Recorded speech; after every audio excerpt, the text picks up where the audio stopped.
Say you're at the end. Say this is where Lincoln's statue is, up in here in this rotunda. Okay? Yeah. Right here is the very beginning of the reflecting pool. And it goes out about 2,000 feet. Mm-hmm. Okay? Half a mile.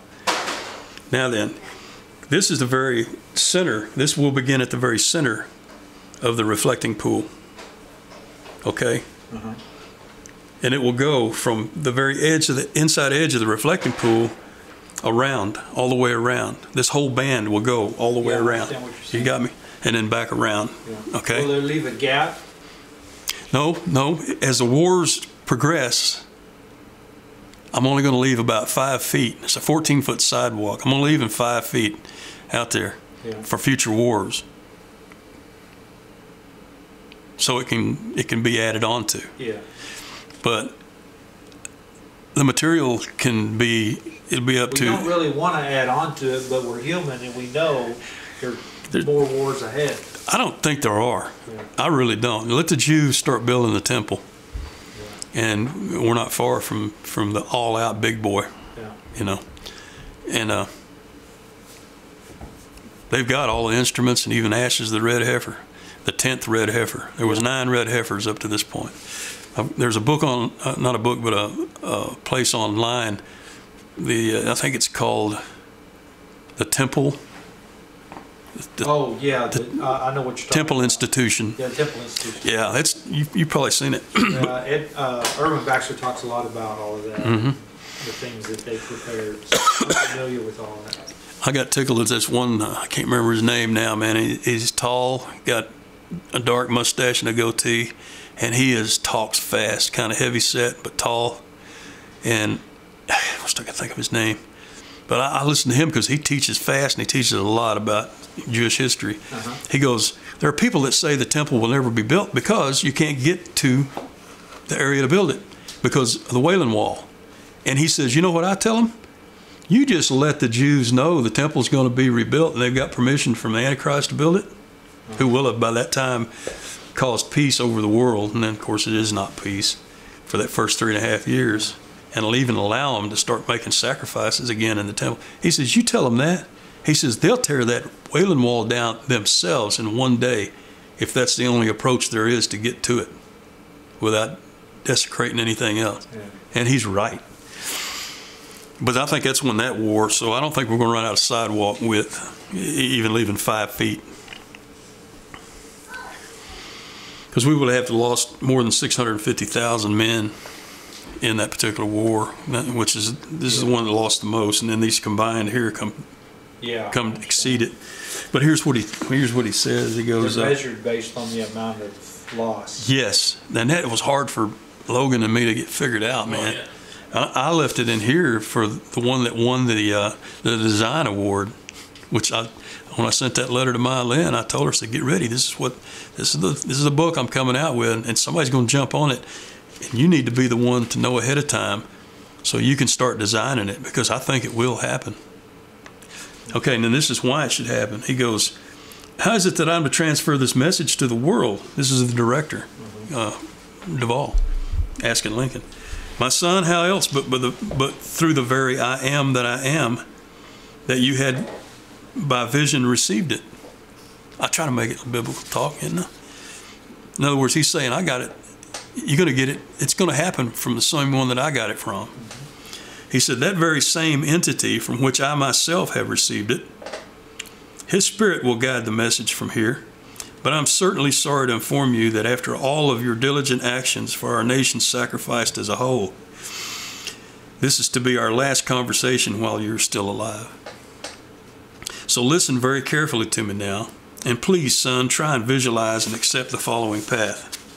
Understand that many actors, actresses, playwrights, writers, directors, singers, songwriters, our past, present, and future, those very many of which that have struggled and are struggling to this very minute extremely hard to convey these beckoning clarities of the human spirit with which they day after day piper out to those wise choice situations to our ears, our eyes, and our hearts after having resonantly fashioned them from those vast and confused realms of right versus wrong.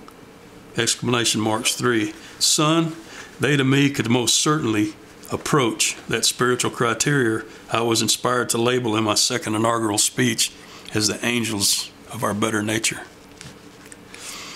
So pass it confidently, all that you have learned from our Maker and me, on over to them, because they of the Spirit-led human sanity and God's clarity will find their way to do the rest for our deserved soldiers and veterans, for I do so love the stage.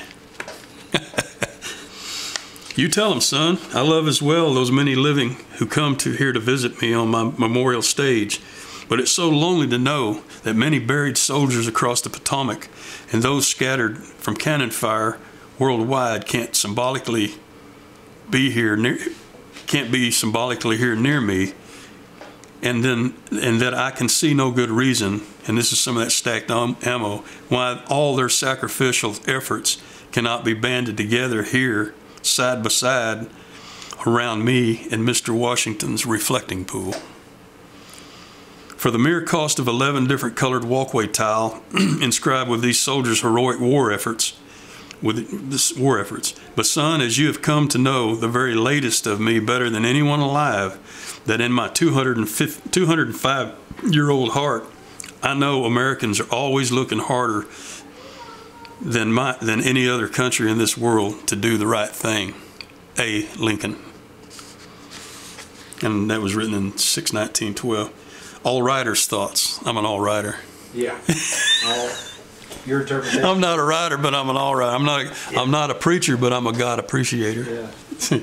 Your interpretation of what Lincoln would say. Yeah. Is, right? And it gets better because I get him over there in the pause realm. All writers' thoughts. To the one who is reading, if I may be so loud. Now then, this is just me, you, and Mr. Lincoln fooling around here for a spell. But we three are still before the tried and true fallen. And Mr. Washington, over by his needle, or his tower, is just a-watching to see if old Abe and Pa can pull it all off. We four know how soldiers like to joke around, so let's have a little fun for all of our sakes. Can't recall what Jewish sects had the old saying, let us become as gods and laugh at ourselves. But Lord only knows, talking about Jews, they have been blessed with more than their fair share of humor. Now I think Mr. Lincoln would ask you himself, had he been a wrangler like the last chaplain's pa, that his request might go a little something like this right here. And this is part of the stacked ammo.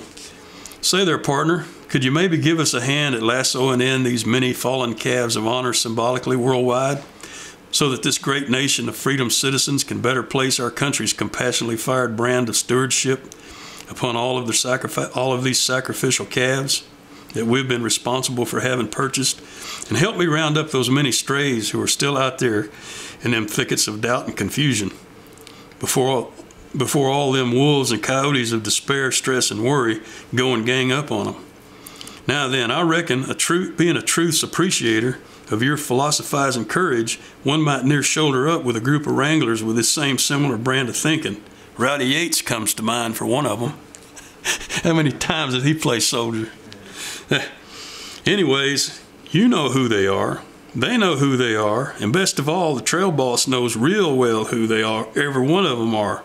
Because he's the one's been paying their wages with his breath of life whilst they was making and a starring in them movies representing our sacrificed fallen.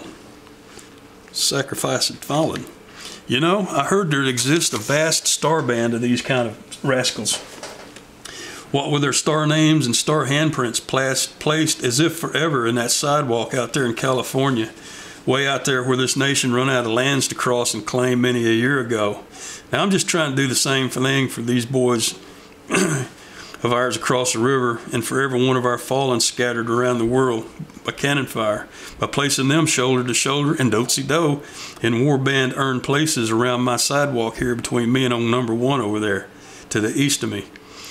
Maybe so as to bring to life a couple of them hankering sayings that I had been inspired to state while I was still alive about them. It's rather, and this is Lincoln's inaugurals, it is rather for us here dedicated to the great task remaining before us, that from these honored dead we take increased devotion, to that cause for which they gave the last full measure of devotion. And so I reckon by doing what's right, and this is him talking, Paul talking through Lincoln talking through Paul, I might near usher on through the rest of my inspired words about him. The mystic cords of time stretch from every battlefield and patriot grave to every living heart and hearthstone all over this broad land will yet swell the chorus of the Union when again touched, as surely as they will be, by the better angels of our nature. Believe me, son, these angels, they'll know who they are. They'll know the very who they are by the one who is reading. And then I add in 6/27/12, my blood grandson's Luke's third birthday and my 3rd year of retirement.